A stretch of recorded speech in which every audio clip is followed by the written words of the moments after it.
जागेवा जागेवा मामा मामी जागेवा जागेवा जागेवा मामा मामी जागेवा जागेवा जागेवा दादा बहिणी जागेवा जागेवा जागेवा दादा बहिणी जागेवा जागेवा जागेवा दादा बहिणी जागेवा जागेवा जागेवा दादा बहिणी जागेवा. हो, सिद्धेक लॉ कॉलेज खेड आपल्या समोर सादर करत आहे पथनाट्य लोक अदालत. अगं ऐकतेस का? आलो या घरी मी, जरा चहा ठेवतेस? हो हो आणते. अगं ही नोटीस कसली आली? अरे बापरे, ही तर कोर्टाची नोटीस आली. अरे देवा, मागच्या वर्षी टीव्ही घेतला 30,000चा आणि यावर्षी व्याज लावून 70,000 व्याज लावून 1,00,000 रुपये भरायची नोटीस आली. अगं जरा चहा तरी या आणि या नोटीसनी डोकं दुखवलंय. आता तू डोक्याला ताप देऊ नकोस माझ्या. आणते आणते. ह्या माणसाची नेहमीची कटकट आहे. घ्या चहा घ्या. अगं कसली कटकट? हा बघ कोर्टाची नोटीस आली. अरे देवा, काय झालं हे आता? अगं गेल्या वर्षी आपण पोरांच्या हौसापायी टीव्ही घेतला, त्यात बारका आपला आजारी पडला, त्यात सगळे पैसे गेले, टीव्हीचे हप्ते नाही भरले, 70,000 रुपये व्याज नाही, 1,00,000 रुपये भरायचे. आता कुठनं भरायचं? तरी मी तुम्हाला सांगत होते दर महिन्याला तुमचा हप्ता गेला पाहिजे. ही आता नोटीस आली नसती, डोक्याला नुसता ताप करून ठेवलात तुम्ही. आता तूच ते काहीतरी बघ की. तुमच्यानं काय होणार नाही. बघते आता माझी मैत्रीण काय करते का. येईल माझी मैत्रीण, बघूया काहीतरी. अगं सायली कशी चेतन का नाम लिया और चेतन आज बरी आहे का ग? बरी दिसत नाहीयेस, काय झालंय काय? नाही ग, जरा टेन्शनच आहे. काय सांगू तुला. का ग, तुम्ही भांडत होतात? नाही भांडण असं नाही. चल सांगते तुला. बरं सांग, काय झालं? काय नाही, गेल्या टायमाला टीव्ही घेतलेली, ती आता कोर्टाची नोटीस आली ग. डोक्याला तापच झाले नुसता. जाऊ दे, टेन्शन घेऊ नकोस. माझ्या ओळखीमध्ये एक वकील आहेत, मी त्यांच्याशी बोलते. आपण बघू काय तोडगा निघतोय त्याच्यावर. चेतन जरा कामाचा दिसतोय. हॅलो, नमस्कार मॅडम. माझी एक मैत्रीण आहे, तिला कोर्टातून नोटीस आली, तर त्याच्याविषयी थोडं चर्चा करायची होती तुमच्याशी. तर तुम्ही फ्री आहात का?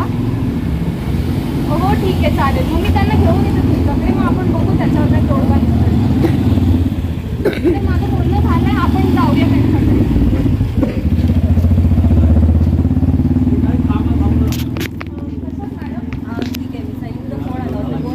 ही माझी मैत्रीण आहे आणि तिचे मिस्टर आहे.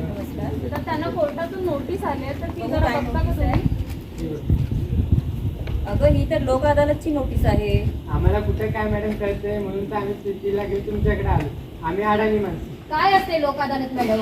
लोक अदालत म्हणजे गावात जशी गाव पंचायत भरते तसं त्याचं आधुनिक रूप म्हणजे लोक अदालत आहे. त्याच्यामध्ये 2 पक्षकारांचे म्हणणे ऐकले जाते आणि त्यानुसार योग्य तो न्याय निवाडा होऊन समाधानकारक त्यांना न्याय मिळतो. लोक अदालतमध्ये 0 पैशामध्ये आणि कमी वेळेमध्ये न्यायाचा निकाल लागतो. आता ही फायनान्स कंपनीने तुम्हाला ही नोटीस पाठवले. आपण मॅनेजर साहेबांशी बोलूया, त्यांचं काय म्हणणं आहे ते. चालेल, ठीक आहे, मी जाऊया. कॉल करते, त्यांना थांबा कॉल करते. हॅलो, हा फायनान्स कंपनी. हा नमस्कार मॅडम, मी ॲडव्होकेट मधुरा बोलते.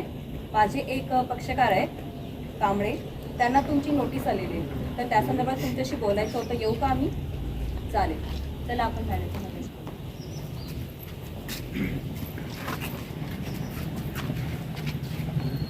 नमस्कार. नमस्कार मॅडम. तर मॅडम ही तुमची नोटीस आली होती. अच्छा, तुम्ही कांबळे ना? हो तुम्ही हप्ते भरले नाहीत? मॅडम काय सांगू तुम्हाला, बारके टीव्ही घेतली, पोरांच्या हौसापायी तो बारका आजारी पडला, त्या शाळेचं सगळं ताप, त्यात कर्ज, काय सांगू मॅडम तुम्हाला. त्यामुळे आमचे भरले अहो, नाही. पण हप्ते भरायला पाहिजे होते ना. त्याचं आमचं चुकलंच म्हणायचं. मॅडम तेवढे ऐकत नाही हो, काय करणार. प्रसंग जेवढे सारखे सारखे येतात ते हप्ते आमचे भरून राहिले. आता 1,00,000चं टोटल बिल आहे. आता आम्ही काय करायचं याच्यावर? मॅडम आपण लोक अदालतमध्ये तोडगा काढायला पाठवले. हो, आम्ही तोडगा काढायला पाहिजे ना. तुम्ही हप्ते भरत नाही, आमच्या कंपनीला पण फायदा झाला पाहिजे ना. मॅडम आता 1,00,000 रुपये आहेत, गरीब आम्ही, काय करणार. बघा आता तुम्ही नाही काहीतरी समजवता करून काय करता येते ते.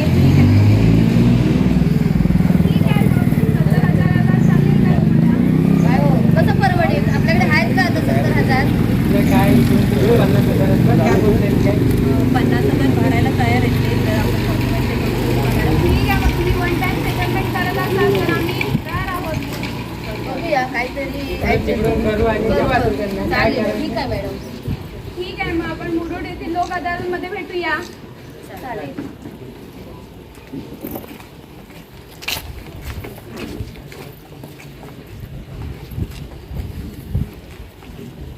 तुम्ही कोण? मी फायनान्स कंपनीची मॅनेजर आहे. यांनी आमच्याकडून EMI घेतला, त्याचे हप्ते भरले नाही. नमस्कार मॅडम, हे माझे पक्षकार आहेत अशोक कांबळे. त्यांना नोटीस आली.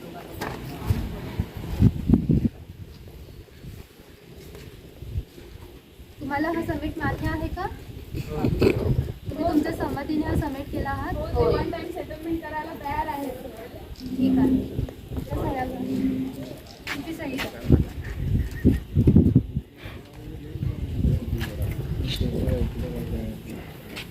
ठीक आहे. नेक्स्ट. आपल्या समोर दुसरा भाग सादर करता येते. माझं पण ठीक आहे. तुला मला सगळं सांगते ना. हो, सगळं काही ठीक आहे. हा, बोल बघ. अरे काय नाही, समजलं तू गावाकडचं आपलं घर जुनं पाडलंस, नवीन बांधलंस. गोरे पाहतं की घर जुनं झालं त्यामुळं पाडलं. मग काय म्हणतोय बोल. अरे मला पण जागा पाहिजे होती गावाकडे घर बांधण्यासाठी. हा मग जागा विकत घे आणि घर बांध. माझा जाग काय त्या जागेवर. तरी पण मला जागा दे ना तू. कशी देणार. अरे माझा हक्क आहे मी तो. नाही देणार तुला जागा. अहो दादा, तुम्ही हे काय बोलताय? ही जागा वडिलांच्या नावावरती आहे. दोघांचा समान हक्क आहे याच्यावरती. हे तो तुझ्या कशाला बायकोसोबत बोलते? आहे. तू मोठे अरे, बोलते. अरे, तू अरे, माझ्या आधी अरे, आलीस, तू माझ्या आधी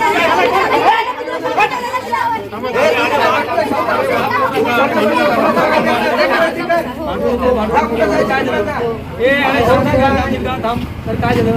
माझी वडिलांची जागा आहे. हा मला जागा देत नाही जागा. कोण देत नाही? हा माझा मी नाही देणार त्याला जागा. ओके बाबा, ऍक्शन करा, थोडं ऍक्शन करा. हो, तुमचा पण हक्क आहे, बरोबर. मग जागा तुमची दोघांची आहे ना? हा. मग ठीक मी नाही जागा आहे. देणार तुला. बरं ठीक आहे बाबा, तू नको देऊस, पण आपण ह्याच्यातून काय पर्याय करता येईल ते आपण आपल्या आता समोर आपल्या वकील मॅडम आपल्या गावात आहेत, त्यांना आपण विचारू याच्यातून काही पर्याय निघतो का, आणि मग त्यानुसार आपण त्याच्यावर निर्णय घेऊ. पण वकील मॅडम यांना काय तुम्हाला सांगता येईल का किंवा याच्यातून काय पर्याय निघेल ते? नाही त्याला मी जागा देणारच नाही.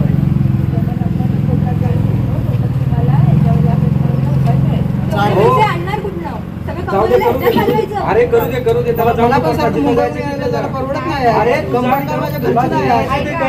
अरे अरे ऐकून ते बाबा, ते सांगते ते पर्याय तरी आहे. लोक अदालतमध्ये जाऊन मला ठीक आहे मॅडम, मग तुम्ही काय करा, तुम्ही यांना घेऊन लोक अदालतमध्ये दावा दाखल करायची प्रोसिजर सुरू करा. ठीक आहे, बघ तू कसा दाखला असतो याची बायको तर किती बोलते बघ. लहान भाऊ असून असं वागतोय. अरे तुझ्यापेक्षा जास्त आम्हीच आहे. बोला साहेब. अरे बघ कोर्टाची नोटीस आली. अरे एवढे पैसे होय, कसली नोटीस आहे? अरे कोर्टाची बघू नोटीस काहीतरी आहे करू. इथं. बघ त्यांनी काय चला, चला, वकील मॅडम, भावाचा जाऊया. इज्जत ठेवते का मोठा भाव आहे त्याच्यामुळे. अरे काय समजतं का नाही त्याला. ठीक आहे चल बघू काहीतरी करू याच्यावर. हो जाऊ चल. अहो, मॅडम कोणती खाली बसली कोर्टाची? हा मॅडम आहेत का. नाही, नाही, या. हा मॅडम मी कोर्टाची नोटीस आली हो, बघा काय ते. आपण कोर्टात जाऊन तो दावा दाखल केला होता त्याची नोटीस आली. तर काय मग तुमचं म्हणणं काय आहे? काय आपण काय आपण- तर वडिलोपार्जित तुमची जमीन आहे तर तुम्ही सख्खे भावंड आहात, लहानपणापासून वाढलायत एकत्र. आणि द्यायला पाहिजे ना मला जमीन. हा, मग ते मोठा भाऊ आहेस ना, थोडं समजून घेऊन त्याला जमीन. ठीक आहे, तुझ्या घरात तुला राहायला जागा देण्यात यायची आहे तर त्याला बाजूची जमीन दे थोडी आणि हो त्याला त्याला घर बाजूची बांधून जमीन देतो. त्याला. तुम्ही विकत घेतली ऑनलाईन विकत घेतली ती जमीन मी त्याला देतो. त्यात तुम्ही, हो दुकानाचाच भाव आहे. एखाद्याची लेकरं आम्ही त्याला ती जागा द्यायला तयार आहे. तर हा वाद तुम्ही मला पण काय परवडणार नाही. नाही, ह्याच्यामध्ये खर्च काही होत नाही. आपल्या मुलीचे लोक अदालत आहे, लोक अदालतमध्ये वेळही जात नाही आणि खर्चही होत नाही. तर मुरुडमध्ये लोक अदालत आहे, आपण तिथे जाऊन या प्रश्नावरती. ठीक आहे चला जाऊ.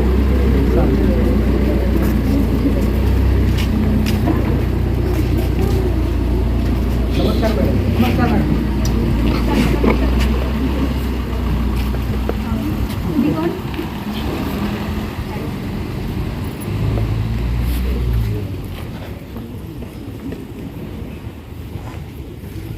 तुमचं जमिनीचा भाग घेतला आहे का? तुम्हाला ही समेट मान्य आहे? हो मान्य आहे. संमतीने केली आहे? हो, संमतीने केलेली आहे. ठीक आहे, यावर सही आहे. तुमची सही करा.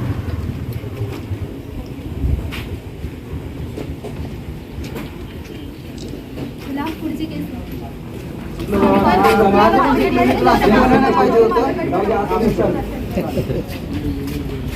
जागेवा जागेवा काका काकी जागेवा जागेवा जागेवा मामा मामी जागेवा जागेवा जागेवा दादा वहिनी जागेवा.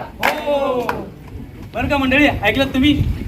पहिल्या भागामध्ये आपण बघितलं की पैशाच्या वादामध्ये किंवा पैशाच्या ह्याच्यामध्ये त्याला नोटीस आल्यानंतर त्याची जी गंभीरी ओढली ते नेमकं काय करते त्याला सूचनाचं झालं. त्यावेळेस लोक अदालत हा पर्याय त्याच्या समोर आला आणि त्यातून त्याचा प्रश्न सुटला आणि समजुतीनं संमतीनं एकमेकांचा वाद हा मिटवला गेला आणि त्याला देखील न्याय मिळाला आणि बँकेला देखील त्याचा फायदा झाला. अशा प्रकारे आपला हा न्याय आपण बघितला.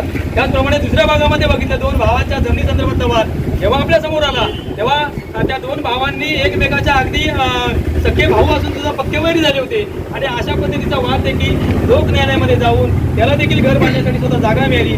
तर अशा प्रकारचे सगळे वाद हे आपल्याला लोक अदालतमध्ये मिटवता येतात. आता लोक अदालत म्हणजे नेमकं काय, तर लोक अदालत म्हणजे कायद्याद्वारे निर्माण झालेले वाद, कायद्याने निर्माण झालेले वाद हे संमतीनं आणि तडजोडीनं आपल्याला मिटवण्याचा मंच आहे.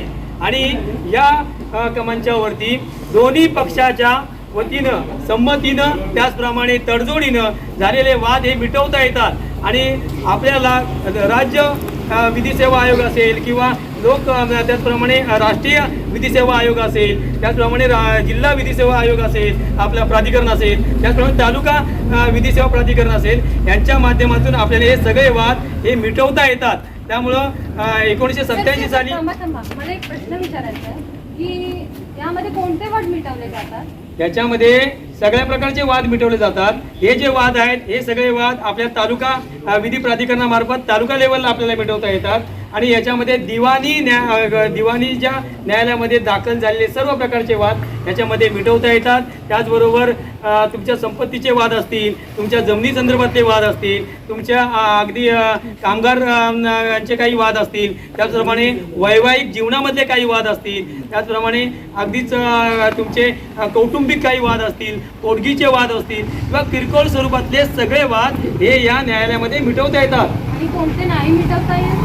मिटवता येत नाही म्हणजे जे गंभीर स्वरूपाचे जे वाद असतात, म्हणजे खुनाचे काही वाद असतील, त्याचप्रमाणे एखादे बलात्काराचे काही वाद असतील किंवा अगदीच न्यायालयाच्या अवमानाचे काही वाद असतील किंवा खोटे साक्षी पुराव्यांचे वाद असतील, निवडणूक प्रक्रियेतले काही वाद असतील, तर अशा गंभीर स्वरूपाचे जे काही वाद असतात हे वाद या न्यायालयामध्ये लोक अदालतमध्ये आपल्याला मिटवता येत नाही. पण याचा लोकांना फायदा काय? लोकांना फायदा फार मोठा आहे. याच्या कमी पैशामध्ये कमी वेळेमध्ये हे वाद आपल्याला मिटवता येतात. दुसरी गोष्ट म्हणजे हे वाद हे समजुतीने आणि समोपचाराने मिटवत असल्यामुळे याच्यामध्ये सहसा अपील केले जात नाहीयेत. त्यामुळे हा वाद तिथेच समाप्त होतो, संपुष्टात येतो.